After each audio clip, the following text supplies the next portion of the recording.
여러분 행복하시죠? 해피데이 그렇게 했는데 우리 옆에 있는 분들에게 영어로 한번 인사하시죠. 해피데이. 네, 해피데이. 한국 사람들이 강아지 이름을 해피로 많이 줘서 해피데이 하면 또 강아지 얘기하나 보다 이렇게 생각하시면 안 되고, 행복한 날, 우리 주일 가장 복되고 행복한 날이지요. 이날 영광 받으실 우리 주님께 감사하고 또 진정한 마음으로 예배드리기를 소망합니다. 자, 3월이 시작이 되었죠. 3월 첫 번째 주일입니다. 새로운 달 하나님이 주셨고, 이번 주 수요일부터 사순절기가 시작이 되는데 그 어느 때보다도 경건하게 지내시는 여러분 되시길 바랍니다.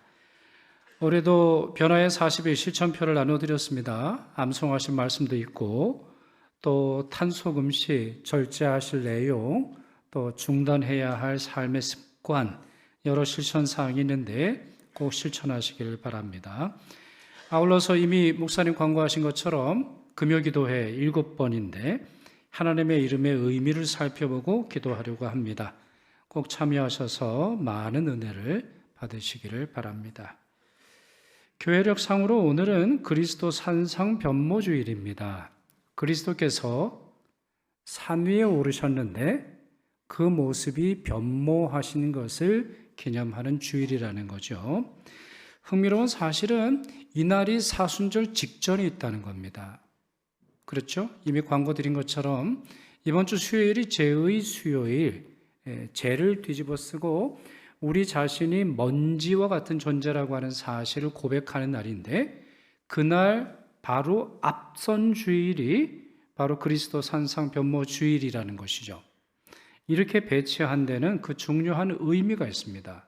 중요한 이유가 있지요. 오늘 그 이유를 살펴보며 사순절기를 앞둔 우리에게 이 말씀이 어떤 의미를 주는지, 어떤 교훈을 주는지 살펴보려고 합니다. 자, 그에 앞서서 누가복음 9장 말씀, 오늘 본문을 좀 해석해 보고 살펴보도록 하죠.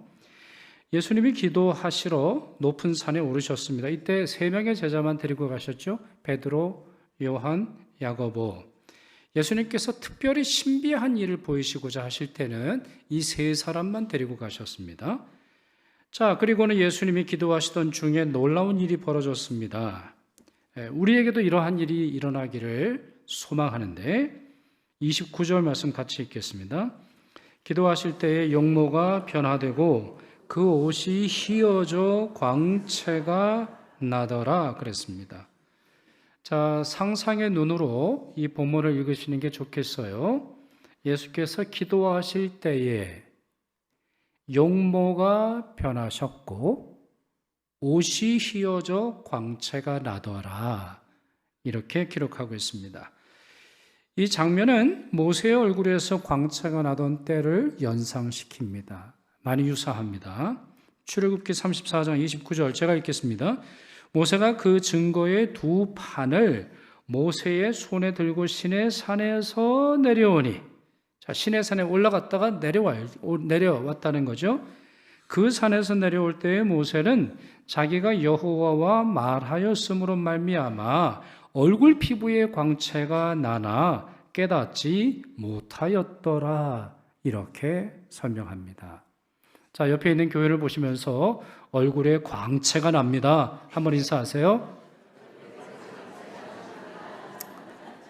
자, 그리고 나서는 화장품 뭘 쓰셨어요? 이러면 안 되고, 네? 아유, 오늘 너무 예뻐. 화장품 뭘 썼어? 화장품 바꿔서 이래 얘기가 아닌 거 아시죠?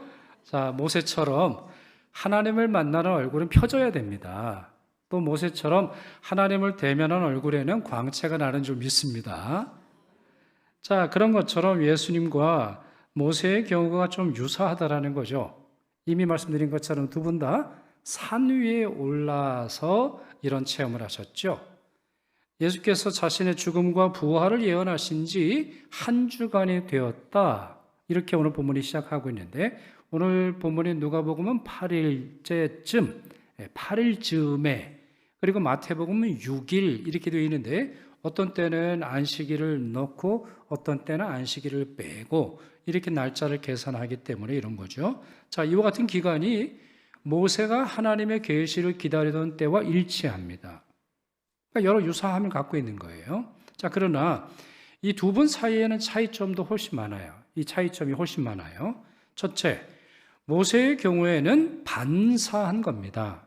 하나님의 영광을 보았으나 그의 내면까지 영광스럽게 바뀌었다는 말이 아니고 하나님과 대화하고 하나님을 대면했기 때문에 그의 얼굴에서 하나님의 영광을 반사한 경우라는 거죠.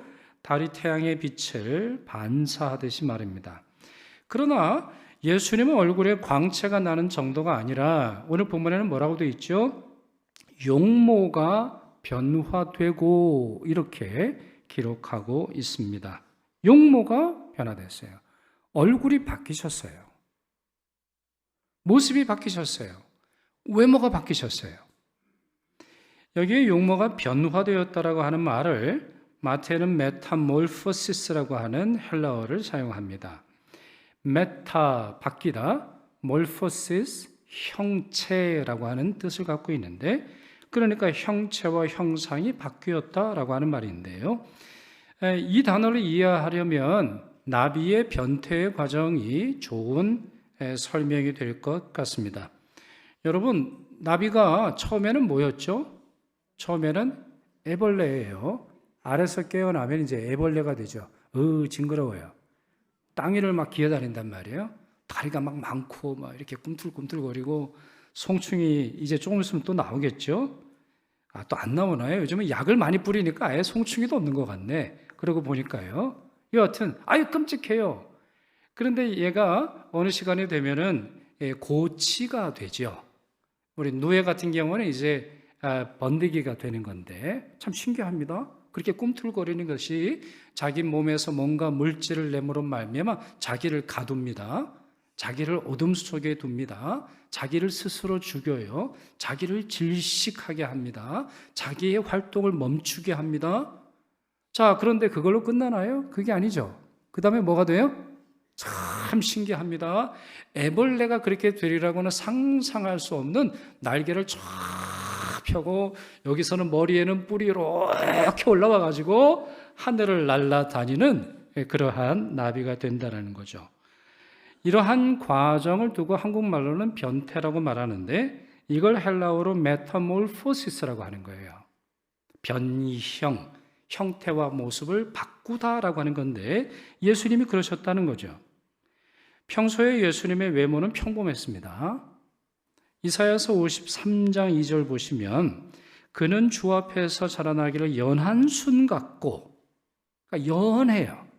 그러니까 순이 하나 올라오는데 그 순이 그렇게 대단해 보이지 않아요. 또 땅에서 나온 뿌리 같다. 근데 마른 땅에서 올라왔다고 했으니까 그 뿌리가 건강해 보이지도 않고 그렇게 특별한 것 없어 보이는 평범한 뿌리라는 거죠. 그러면서 뭐라고 설명합니까? 고운 모양도 없고 풍채도 없은즉 우리가 보기에 흠모할 만한 아름다운 것이 없도다 이렇게 말합니다. 이것이 평소에 예수님의 얼굴이었어요. 그러나 변화산에서의 얼굴은 달랐습니다. 예수님의 용모가 바뀌셨습니다. 마태복음에 따르면 예수님의 얼굴이 해같이 빛났다 했습니다. 햇빛을 받아 빛났다 이렇게 말하고 있지 않고 해처럼 빛났다 이렇게 설명해요. 예수님은 일시적으로 천상의 존재로 바뀌신 거죠. 그분의 본 모습을 보이신 겁니다. 그 전에는 자신의 본 모습, 아름답고 찬란하고 영광스러운 모습을 가두셨으나 이제는 그 모습을 온전하게 보이셨다라고 하는 말이죠. 이것은 모세의 경우와는 질적, 수준의 엄청난 차이를 갖고 있는 것입니다. 둘째, 예수님의 몸이 휘어져서 광채가 났다고 되어 있어요. 29절 하반절에 있는데 휘어져 광채가 났다라고 하는 말을 마태복음에서는 빛과 같이 휘어졌다 이렇게 말해요. 빛처럼. 특별히 오늘은 여러분 제가 목사 가운 위에 하얀색 스토를 메고 또 우리 강대도 역시 마찬가지죠. 우리 흰색으로 오늘 절기가 산상변모주의라고 하는데 흰색은 순결을 상징합니다. 흰색은 빛을 상징합니다. 흰색은 모든 것을 종합하던 모든 것이 없던 하나님의 그 아름다운 탁월함을 상징하는데 바로 예수 그리스도의 옷에서 그와 같이 빛나더라 이렇게 설명하는 거죠.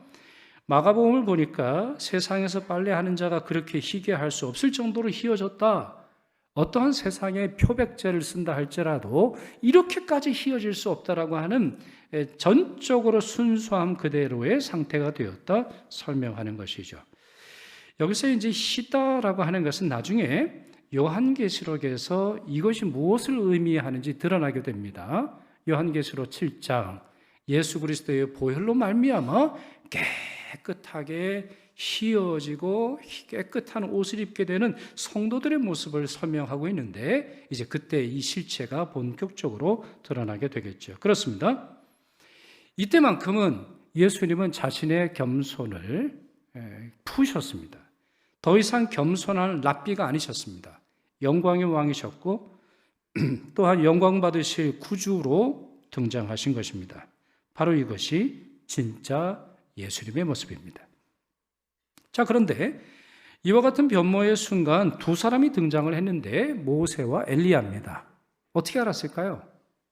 이름표를 썼을까요? 이름표 모세 아니면 뭐 TV 자막처럼 모세가 등장하다 이렇게 했을 리는 없는데 제자들이 볼 때도 이 두 분이 모세와 엘리야라고 하는 것을 확실히 알 수 있을 뭔가가 있었던 걸로 보입니다. 여하튼 중요한 건 30절, 31절입니다.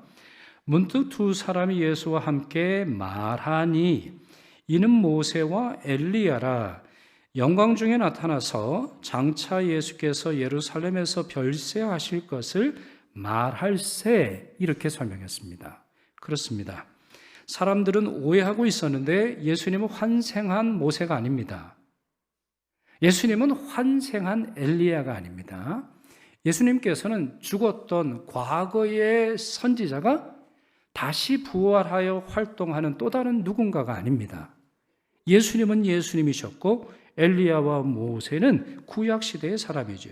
그렇습니다. 그 거룩하고 중요한 곳에서 나눌 대화는 무엇입니까? 그 거룩한 예수 그리스도께서 본 모습을 보이시면서 내적인 거룩함을 표현하는 외적 표현인 영광이 드러났을 때 과연 그 자리에서는 어떤 대화가 필요하겠습니까? 거기서 스포츠입니까? 거기서 정치와 경제의 이야기입니까? 거기에 우리 아이들에 대한 이야기입니까? 거기에 우리의 앞날과 우리의 부동산에 대한 이야기입니까? 아닙니다. 그리스도의 별세의 이야기입니다.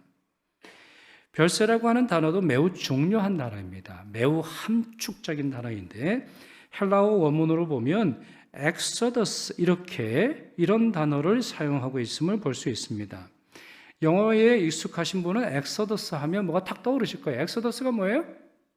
엑소더스가 출애굽기가 엑소더스입니다.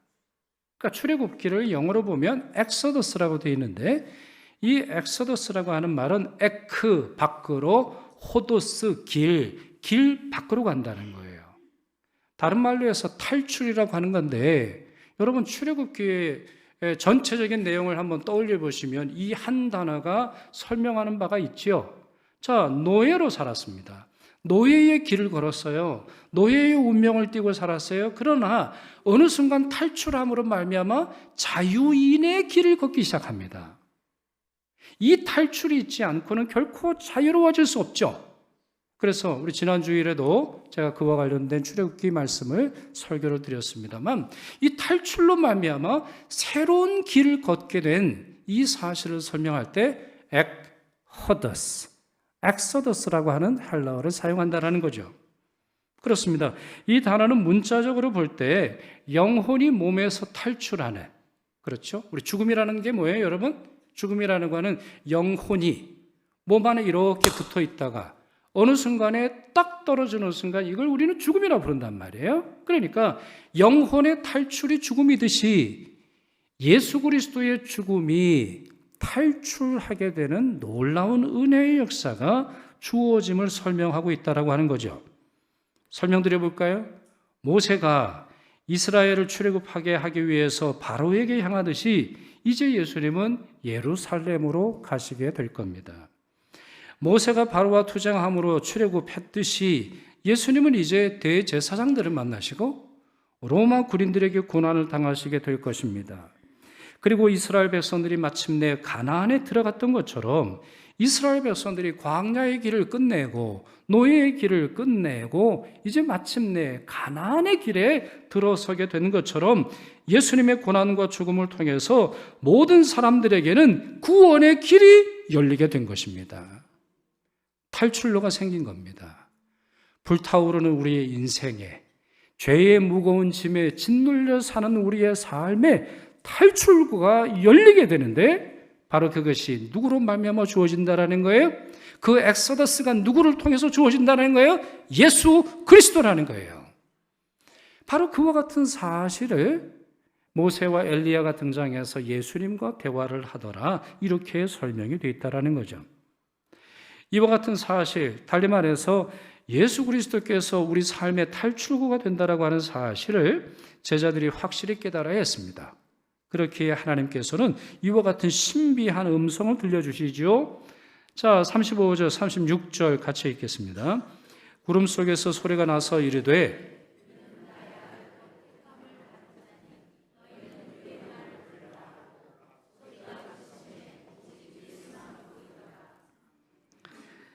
신비하고 놀라운 현상이 계속됐죠. 예수께서 영광의 몸으로 변모하셨습니다. 모세가 엘리야가 갑자기 등장을 하더니 예수님의 별세에 대한 대화를 하게 됩니다. 결국 제자들은 모든 감각이 무디어졌던 것 같아요. 이때도 제자들이 잠에 듭니다.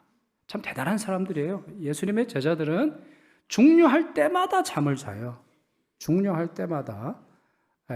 오늘 누가 졸고 있기 때문에 드리는 말씀이 아닙니다. 그냥 성경이 그렇다라는 거예요. 제가 표적 설교하는 거 아니라는 걸 이해를 해주시고, 예수님이 막 그냥 땀이 피가 될 정도로 주인 하나님의 은혜를 구할 때도 이 사람들은 잤어요. 참 대단한 분들이에요.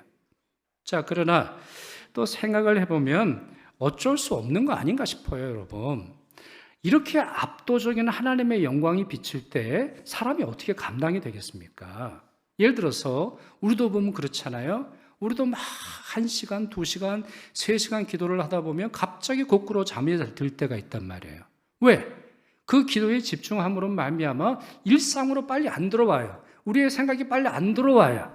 그래서 집중적이고 정말 신비한 체험이 우리 가운데 주어질 때는 우리의 정신이 잠깐 우리 일상에서 좀 떠나게 되는 그럴 때가 있단 말이죠.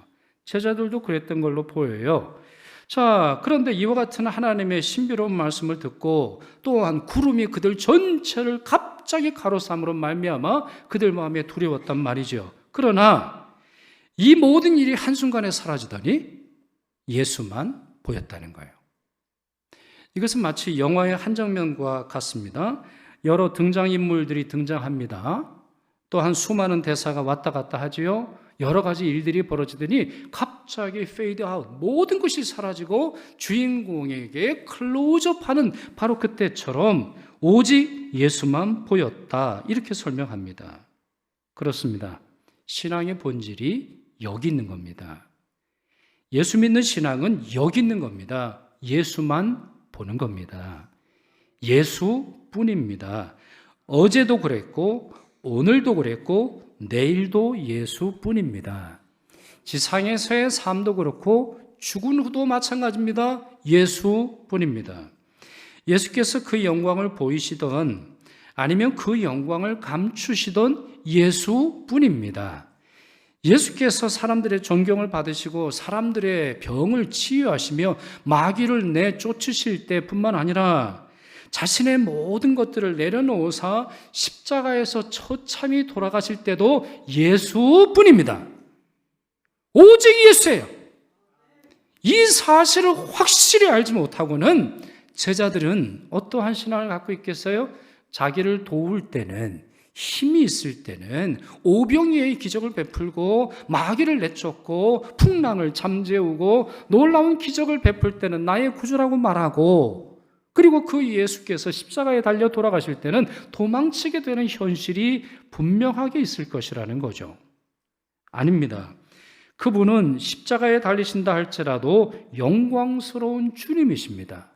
따라서 제자들이 항상 바라고 흠모하고 사랑할 대상은 오직 예수, 오직 예수, 오직 예수, 오직 예수뿐인 것입니다.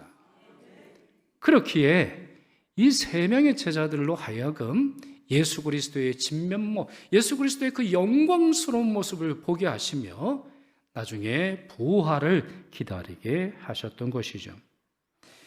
그런 점에서 이 산상변모하셨던 그 일은 예수 그리스도의 실체를 우리에게 보여주시려고 하는 단순한 계시가 아니라 우리를 향한 매우 놀라운 은혜와 언약의 사건이라는 걸 깨달을 수 있습니다. 고린도후서 3장 18절 보시죠. 우리가 다 수건을 벗은 얼굴로, 자, 수건을 벗은 얼굴로, 이 말은 아까 말씀드렸다시피 모세가 하나님의 영광을 반사함으로 말미암아 자기가 인지하지 못한 상태에서 자기가 신비한 몸이 됐다는 사실을 깨닫게 됩니다. 그래서 수건을 가려요. 사람들이 들어오면, 사람들이 모세 선지자요 이렇게 들어오면 수건을 가리고 사람이 나가면 수건을 벗었단 말이에요. 그러니까 썼다 벗었다 썼다 벗었다 이렇게 하는 건데, 그와 같은 수건을 더 이상 쓸 필요가 없이, 그러나 거울로 보는 것 같이 하나님의 영광을 우리가 볼 수 있을까요? 하나님의 영광을 보게 하소서 기도할 수는 있어도 볼 수는 없어요. 여러분, 이 자리에도 하나님의 영광이 함께 하시는 줄 믿으십니까? 여러분이 느끼든 느끼지 않든 하나님의 영광은 온 땅에 편만에 계십니다.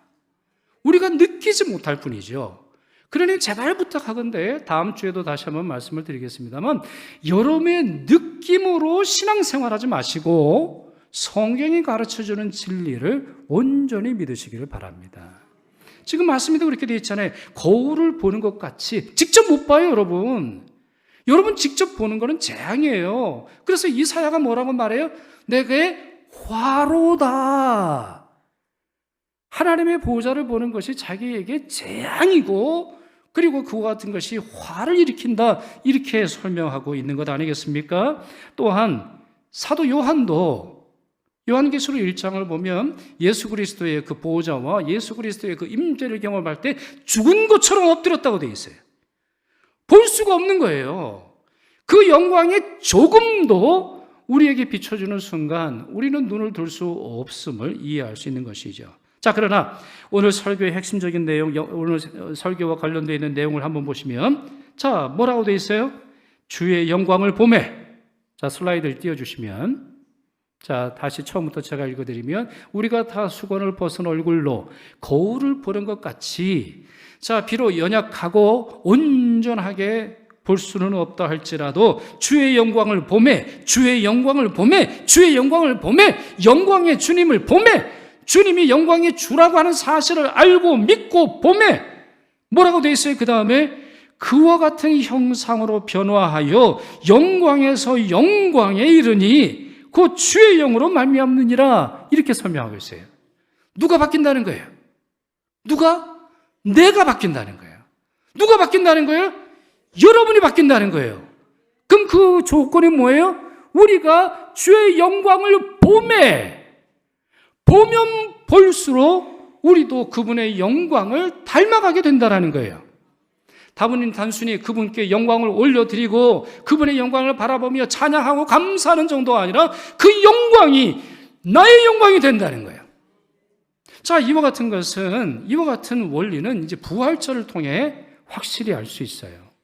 여러분, 우리는 이 모습으로 살아가는데 이 모습으로 부활하는 것이 아니에요. 우리는 지금 모습으로 다시 살아나는 게 아니에요. 영광스러운 예수 그리스도의 그 부활체처럼 다시 살아날 거예요. 여러분, 예수님의 그 부활체, 부활하신 몸의 그 영광을 보세요. 자, 예수님이 부활하셨어요. 엠마오로 가는 두 제자와 대화를 나누시는데 그 제자들이 알아봅니까? 몰라봐요. 예수님이 가셔서 말을 것입니다. 도대체 당신들 무슨 얘기를 하고 있어? 아니, 당신은 요즘에 예루살렘에서 벌어진 일을 모르고 예수라고 하는 사람이 죽었잖소. 아유, 알지도 못하고 그냥 이렇게 예수님에게 뭐라는 장면이 나와요. 진짜 웃긴, 성경에서 제 생각에서 가장 큰 코미디가 아닐까 싶은데, 아니 부활하신 예수님한테 당신은 예수를 몰라요? 당신 예수 죽은 건 몰라요? 예수님 얼마나 답답하셨을까요? 그러나 그들과 함께 엠마오까지 걸어가시면서 성경에서 예수와 관련되어 있는 모든 말씀을 풀어주시잖아요. 이와 같은 말씀이 왜 있는 거예요? 예수님의 몸이 바뀐 거예요. 메타몰포시스. 산에서 보이셨던 바로 그 모습이 예수 그리스도의 부활을 통해서 드러나게 되는데, 바로 그 부활체가 누구에게? 우리에게도 동일하게 주어진다는 거예요. 우리도 이대로 부활하는 거 아니에요. 우리의 몸이 갈리든, 우리의 몸이 잘라지든, 우리의 몸에 어떠한 부분이 있든지 간에, 어떤 부분이 사라지든 간에 우리는 그리스도로 말미암아 주어지는 하나님의 영상으로 다시 부활하게 될 거예요. 이 소망을 갖지 않으면 어떻게 사순절을 견딜 수 있어요? 이 소망 없이 어떻게 우리가 세상 환난을 이겨낼 수 있습니까? 이와 같은 확신 없이 장차 주어질 이 어마어마한 영광의 약속을 믿지 않는다면 왜 예수를 믿는 겁니까? 어떻게 고난의 시절을 온전히 이겨낼 수 있는지 우리 스스로 반문하지 않을 수 없는 것이죠. 그렇습니다. 우리는 예수 그리스도의 영광을 봐야 합니다. 예수 그리스도의 영광을 봐야 합니다. 불안과 의심과 관찰의 눈이 아니라 사랑과 신뢰와 사모하는 눈으로 예수님을 바라봐야 합니다. 우리가 그렇게 할 때 주의 영광을 보는 정도로 끝나는 것이 아니라 그 영광이 우리의 영광이 될 것입니다. 그런 점에서 사순절 앞세, 사순절을 앞두고 그리스도 변모 주일이 오는 것은 타당한 것입니다. 자, 그렇다면 이와 같은 오늘 말씀 안에서 우리가 깨달아야 할 것은 무엇일까요? 특별히 사순절기에 우리가 추구해야 할 경건의 방법과 목표와 또 우리 삶의 모습은 무엇이 되어야 하겠습니까? 첫째는 기도입니다. 누가는 예수님이 기도하러 산에 올라가셨다 기록합니다. 동시에 기도하시던 중에 그 모습이 변모되었다 이렇게 설명합니다. 예수님은 왜 산에 오르셨을까요? 예수님은 왜 그냥 거실에서 기도하지 않으셨을까요? 에스프레소 커피를 다 내려놓고 다리를 꼬고